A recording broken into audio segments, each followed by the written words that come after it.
um dos temas do Think Talk que nós vamos abordar durante os dias aqui no acampamento. E eu vou falar sobre jejum. E esses dias aqui a gente vai falar sobre as disciplinas espirituais, que são fundamentais na caminhada cristã. E antes, de qualquer coisa, eu quero trazer um pouco para vocês o conceito da disciplina. Disciplina quer dizer cumprimento de responsabilidades específicas. Desde pequeno, você é trabalhado, você é instruído em relação a algumas disciplinas na sua vida, o que você deve fazer, a forma que você deve fazer. Só que é muito importante você compreender essas disciplinas, só que além de entender a disciplina, você ter a autorresponsabilidade de fazê-las.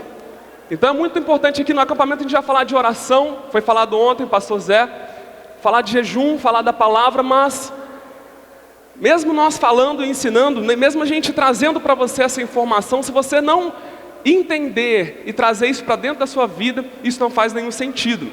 Então a autodisciplina, o ser disciplinado não deve ser uma imposição externa, mas uma compreensão interna de necessidade. Eu compreendo o quanto é importante na minha vida. Eu compreendo o quanto as disciplinas espirituais são importantes na minha caminhada com Deus.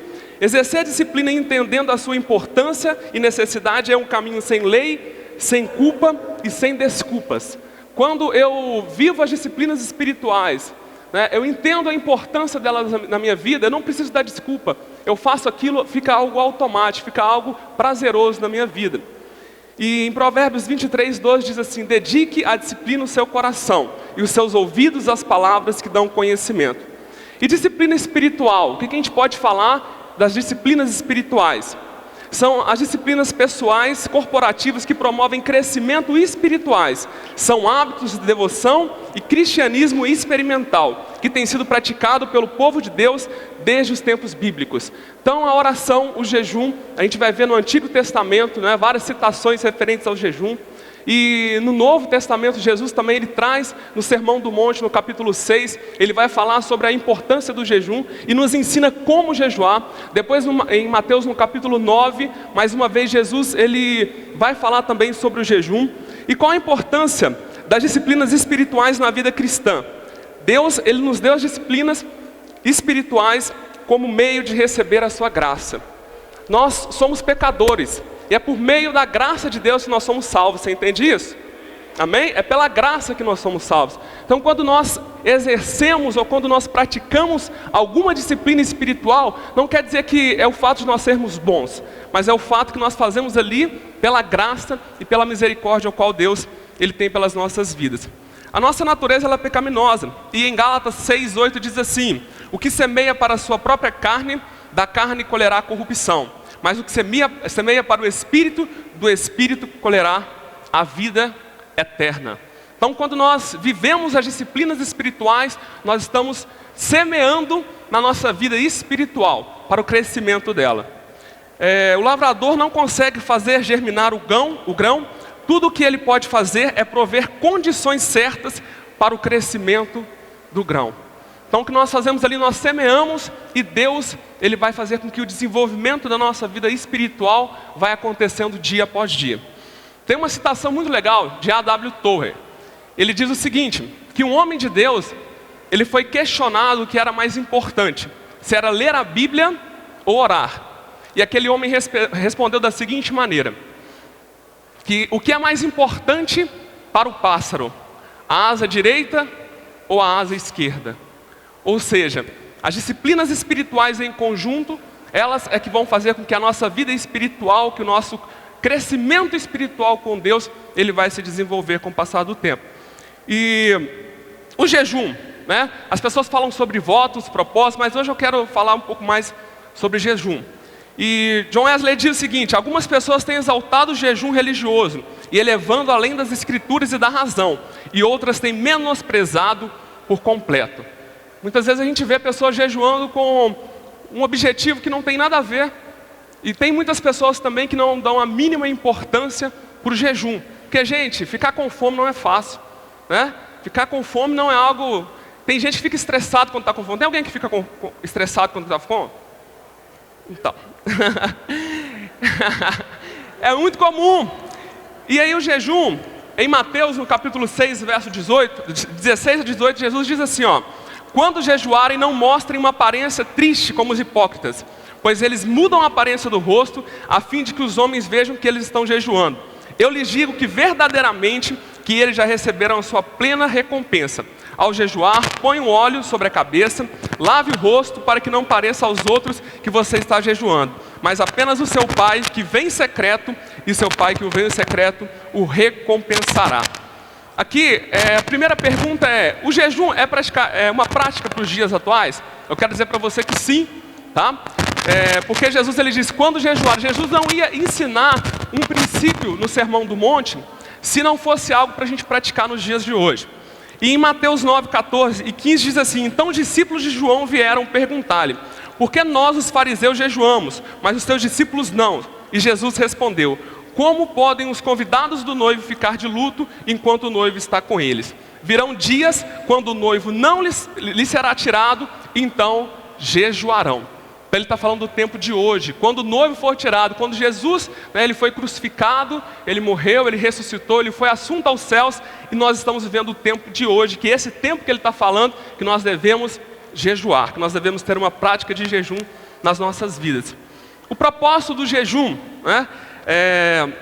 vou falar dois propósitos aqui. O primário deve ser sempre concentrar-se em Deus. John Wesley declarou: primeiro, seja ele o jejum feito para o Senhor, com o nosso olhar fixado unicamente nele. Que nossa intenção aí seja esta, e somente essa, de glorificar o nome do Pai, que está no céu. O aspecto mais importante dessa disciplina é a influência sobre a oração também. Quando nós nos dedicamos a fazer o jejum, é importante que a gente tenha uma vida de oração em conjunto também. Porque quando você faz aí um jejum, vamos dizer, sem propósito, sem oração, isso você está fazendo greve de fome ou então dieta. Então, na verdade, você precisa ter esse princípio no seu coração. Quando eu jejuar, ele está muito ligado também à oração. E Spurgeon diz assim, ó: nossas temporadas de oração e jejum no tabernáculo têm sido, na verdade, dias de elevação. Nunca a porta do céu esteve mais aberta. Nunca os nossos corações estiveram mais próximos da glória central. Então, quando nós nos dedicamos a esse período de oração, a esse momento de jejum na nossa vida cotidiana, nós nos aproximamos ainda de Deus. Esse é o propósito central: aproximarmos da glória de Deus, estarmos mais próximos de Deus, porque isso é o principal. As outras coisas eu acredito que elas vão acontecer naturalmente. O jejum, Helena Tanuri diz assim, ó: o jejum não muda o coração de Deus, o jejum muda o nosso coração. Então o jejum ele vai mudar a nossa vida, ele vai mudar algumas perspectivas da nossa vida. O propósito secundário do jejum é muito interessante, que é revelar as coisas que nos controlam. Se tem uma coisa que nos controla muitas vezes é a fome, gente. A gente vê isso, né? A pessoa às vezes passa 5 minutos de comer, ela já está batendo a cabeça, já está desesperada. Então, muitas vezes controla as nossas vidas, e a gente precisa ter esse autocontrole. O princípio de racionalizarmos a ira é devido à fome. Depois descobrimos que estamos irados, não por causa do espírito de ira que há dentro de nós, mas porque realmente nós estamos irados, porque o espírito de ira ele está muito vivo dentro de nós, muito forte dentro de nós, e ele está mais forte do que a nossa vida espiritual. Então o jejum ele tem esse papel de ajudar o nosso equilíbrio na nossa vida espiritual com Deus, a nossa caminhada. Astério diz o seguinte, que o jejum garantia que o estômago não fizesse o corpo ferver como uma chaleira, com prejuízo à alma. Então quando nós jejuamos, nós nos compreendemos melhor, nós nos entendemos melhor. E aqui a Bíblia traz alguns tipos de jejum. Nós temos, na Escritura ela vai falar sobre tipos de jejum específicos, né, que é o normal, que é o qual Jesus fez. O jejum de Jesus a gente vai ver em Mateus 4:2, diz: depois de jejuar 40 dias e 40 noites, Jesus teve fome. Esse jejum normal é qual você pode fazer, você vai tirar a comida, mas você pode tomar água, tá?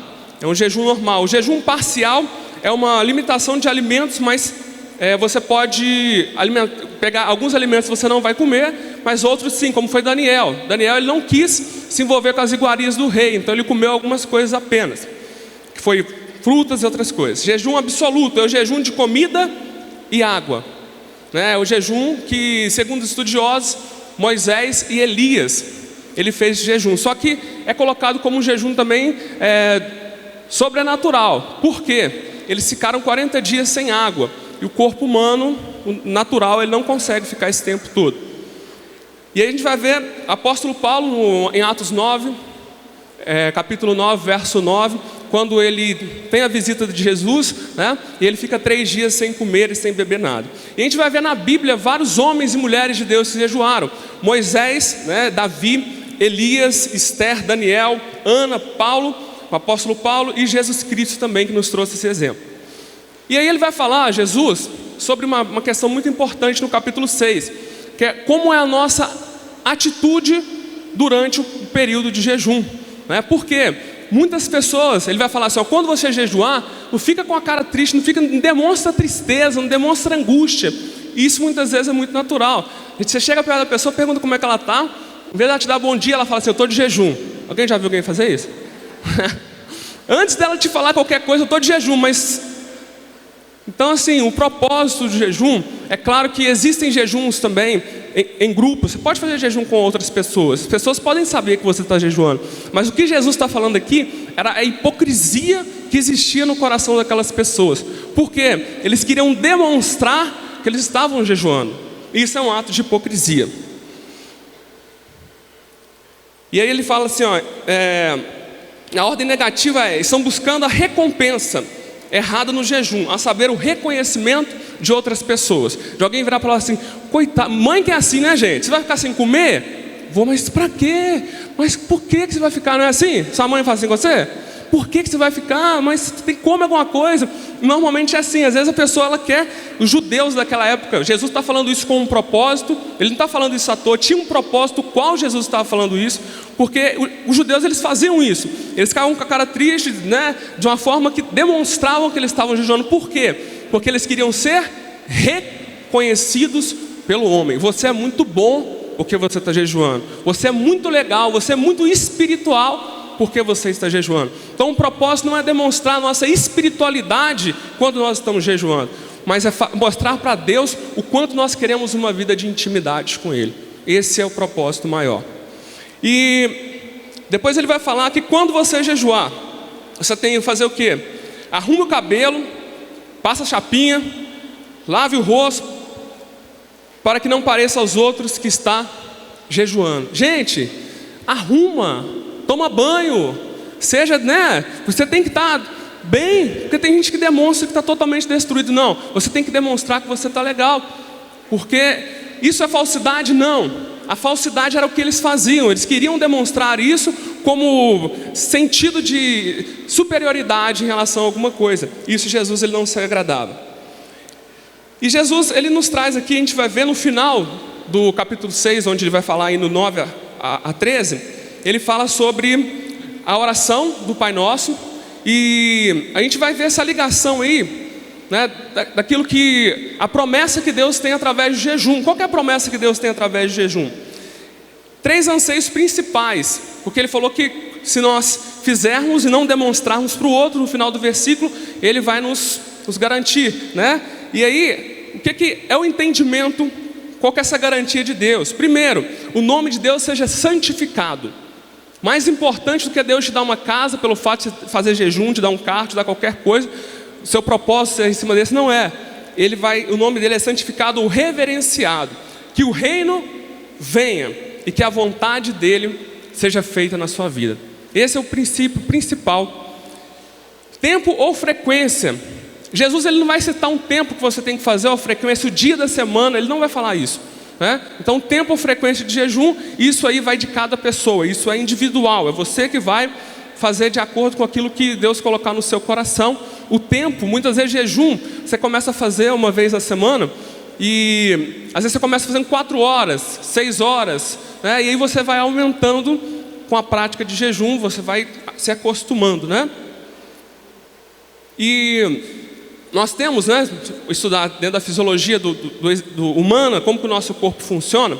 De 3 em 3 horas nós temos um movimento no nosso estômago, chamado movimento peristáltico. E esse movimento ele acontece porque é um aviso do seu organismo que você precisa de mais comida. Tem gente que é um pouco antes de 3 horas, né? De 10 em 10 minutos o estômago está falando que está com fome. Mas esse movimento peristáltico, ele demonstra que é o momento de comer de novo. E aí seu estômago vai, né, tendo aquele, fala que o estômago está roncando, né?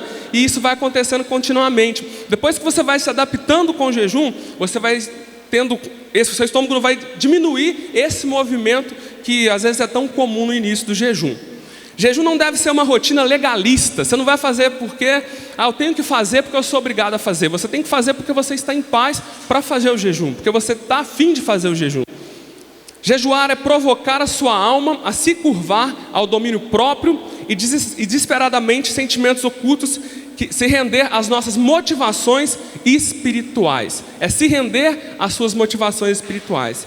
Jejuar é favorecer o nosso domínio próprio. Se tem uma coisa que a gente tem que trabalhar nas nossas vidas é o domínio próprio. E quando você está jejuando, gente, sempre vai aparecer alguma coisa mais gostosa para você comer. Faz um teste, né? Quando você fala, Deus, eu estou jejuando, aí vem na sua casa, quando chega lá tem uma pizza, né, para você comer, e você fala assim, Deus, me dá força, né? E aí você continua até o final, no seu jejum. O que aprendemos com a prática do jejum? Jejum não deve ser uma rotina legalista, como eu já falei, é provocar a nossa alma, é favorecer o domínio próprio, evocar verdades ocultas e internas no nosso senso de bom samaritano, tenta esconder de nós. Coisas vão evocar em você, coisas vão sair de você no momento que você estiver fazendo jejum, coisas que você não sabe, sentimentos que você não sabe. E aí você vai se compreender melhor, você vai se entender melhor. E eu quero falar nessa manhã, para fechar, sobre as disciplinas espirituais e o avivamento. Hoje nós conseguimos enxergar cada vez mais as pessoas pedindo a Deus um avivamento, as pessoas clamando a Deus por um avivamento. Existem vários movimentos que clamam e que pedem por um avivamento. Só que eu acho que o avivamento, ele vai vir para uma igreja madura, e uma igreja que verdadeiramente vive esses princípios espirituais. Não adianta nada nós lotarmos os estádios com vozes gritando por um avivamento, se nós não vivemos um avivamento interno, se nós não vivemos as disciplinas espirituais da nossa vida. Vai ser apenas um momento. Deus, ele quer algo muito mais do que apenas um momento. Wesley declarou, não é meramente pela luz da razão que o povo de Deus tem sido em todos os tempos levado a usar o jejum como um recurso, mas eles têm sido ensinados a esse respeito pelo próprio Deus, mediante claras e abertas revelações de sua vontade. Ora, quaisquer que tenham sido as razões para reavivar os do passado e o seu zeloso e constante cumprimento deste dever, elas são de igual força ainda para reavivarmos. Então, as disciplinas espirituais, ela tem um poder para reavivar a nossa vida com Deus. E o verdadeiro movimento que o Senhor deseja é de dentro para fora, não é de fora para dentro. Não adianta luzes, não adianta bandas reconhecidas, se não existe algo dentro da gente buscando mudança. Que o maior avivamento aconteça em um lugar secreto chamado quarto. Tudo isso aqui é muito bom que a gente está vivendo nesses dias. Mas na quarta-feira não vai ter mais luzes, não vai ter mais pessoas tocando, vai ser tudo diferente. E aí é o momento em que você verdadeiramente precisa viver as disciplinas espirituais. Que o movimento que possa nos despertar seja de um estômago vazio e almas cheias da plenitude da presença de Deus. Que a gente possa pensar mais sobre a importância, a necessidade de viver as disciplinas. Porque muitas vezes o nosso dia a dia, a nossa vida, a gente vai vivendo e vai deixando as coisas que são mais fundamentais, importantes e essenciais da nossa vida para trás. E é o relacionamento com Deus. Pois através do relacionamento dele, nós conheceremos a vontade dele para as nossas vidas. Nesse momento eu quero fazer uma oração com você, para que ele possa avivar os nossos corações, nos despertar para um novo tempo. Quando nós saímos na quarta-feira ali desse portão, que seja reavivado um novo tempo na nossa vida. mas não um tempo em conjunto, mas um tempo no individual também, onde você vai ser mais íntimo de Deus dentro do seu quarto, onde você vai jejuar mais, onde você vai ler mais a sua Bíblia e onde você vai viver uma vida ainda mais intensa com Deus, que eu tenho certeza, eu posso confirmar para você nessa manhã, esse é o desejo do coração dele, que você se aproxime ainda mais dele. Senhor Deus, nós te louvamos essa manhã, ó Pai. Nós entendemos, ó Pai, que é o desejo do teu coração nos aperfeiçoar a cada dia. Nós estamos aqui porque nós queremos compreender a tua vontade para as nossas vidas. Por isso que o Senhor possa reavivar o nosso coração, ó Deus, mas não reavivar apenas por um instante, não apenas em meio a uma canção, a um arrepio, não é isso que nós queremos. Tudo isso vai passar. Nós queremos, ó Pai, verdadeiramente sair daqui, ó Pai, e viver intensamente as disciplinas espirituais, que a nossa vida de oração seja ainda mais intensa, que a nossa vida de jejum, ó Pai, o nosso propósito, ó Deus, seja ainda mais intenso, ó Pai, que possamos conhecê-lo ainda mais através das Escrituras. Continue falando conosco, Espírito Santo, continue nos usando, continue, ó Pai, impactando e transformando as nossas vidas, pois esse é o desejo real, verdadeiro e único do nosso coração. É o que nós pedimos em nome de Jesus. Amém. Deus abençoe vocês.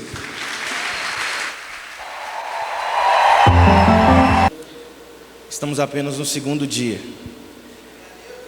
E a minha expectativa e a minha esperança é que, ainda que Deus já tenha nos revelado coisas tão profundas e tão grandiosas, como o apóstolo Paulo diz, a gente ainda não conhece nem a sua profundidade, nem o seu tamanho, nem a sua largura. Então, ainda que Deus tenha se revelado, Deus tenha se mostrado, ainda há muito mais para que Ele possa se mostrar, se revelar, a fim de que nós nos joguemos de cabeça no profundo conhecimento de quem Ele é.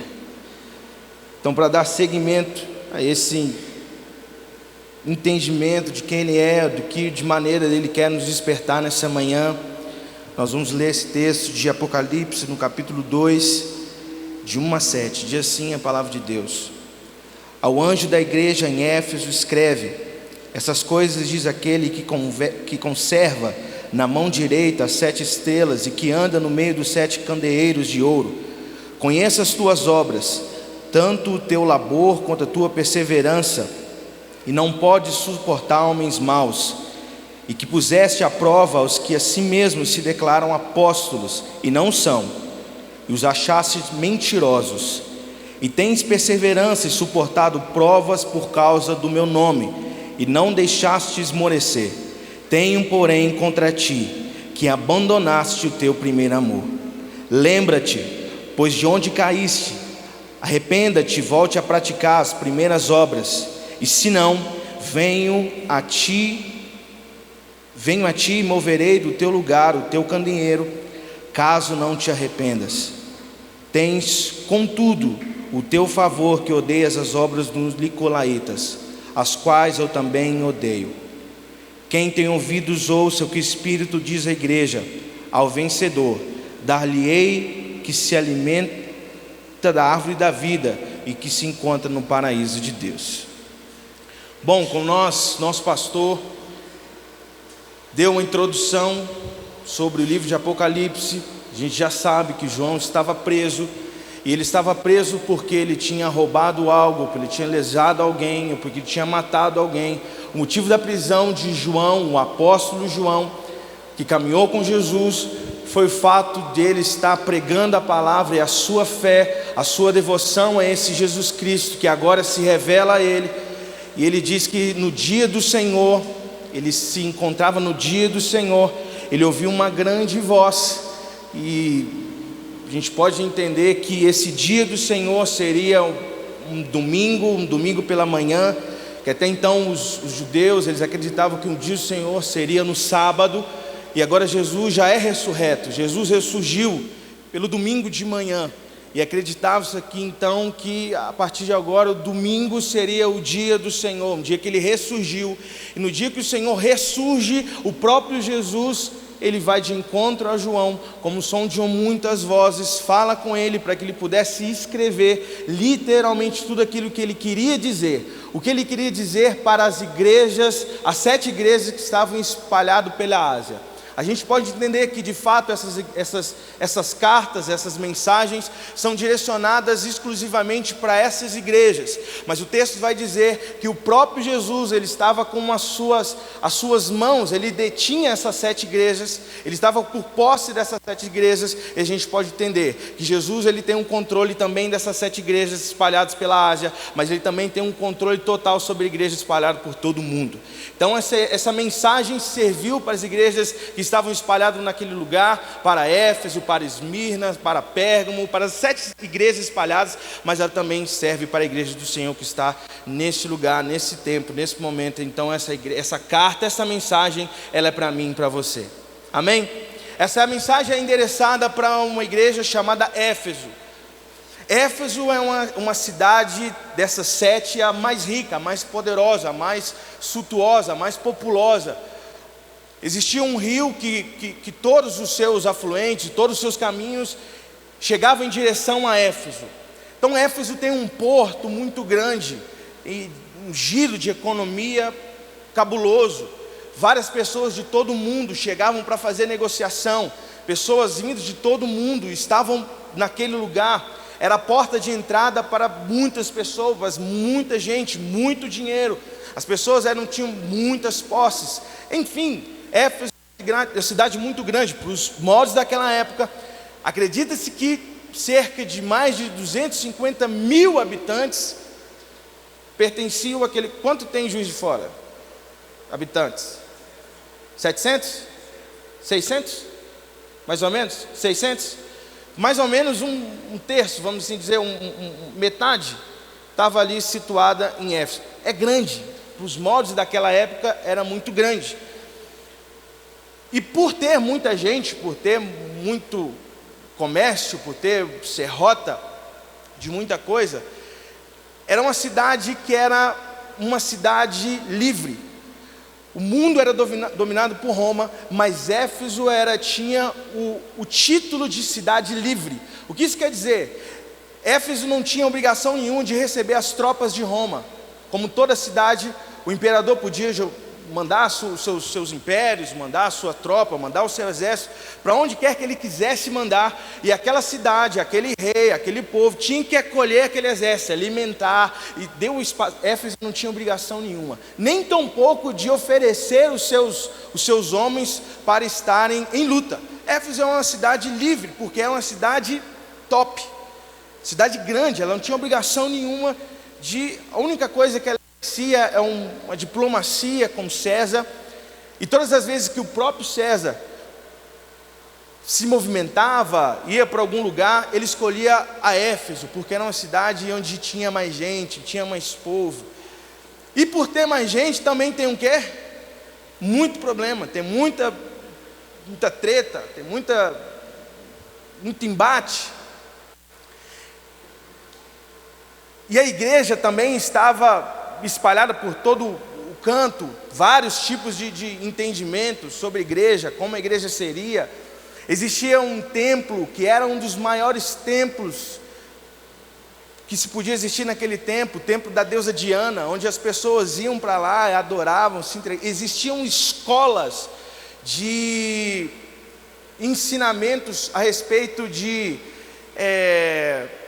esqueci o nome agora, aqueles negócios que a pessoa...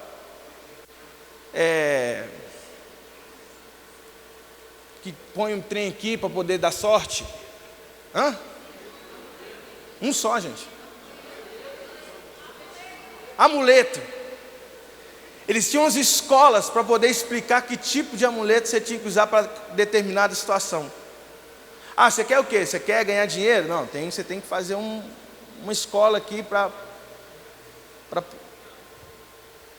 poder fazer determinada coisa. Você tem que... você quer fazer o quê? Quer casar? Então você tem que fazer outros passos. É mais difícil, mas você tem que fazer esses outros passos. Enfim, existia um sincretismo religioso absurdo.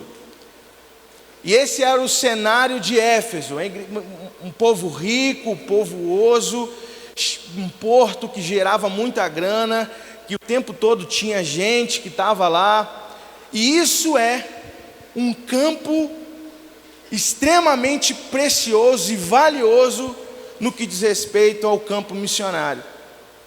Então, Paulo, se a gente ler as cartas, o livro de Atos, nós vamos ver Paulo indo até Éfeso, implantando essa igreja, em um momento em que existia um grande avivamento naquele lugar, onde as pessoas ouviram a palavra de Deus, o povo se quebrantou, e Paulo ali fundou uma igreja, e é para essa igreja que Jesus se revela a João, ele começa a escrever a respeito daquilo que ele queria despertar naquele momento, naquela igreja. Esse é o contexto da igreja de Éfeso.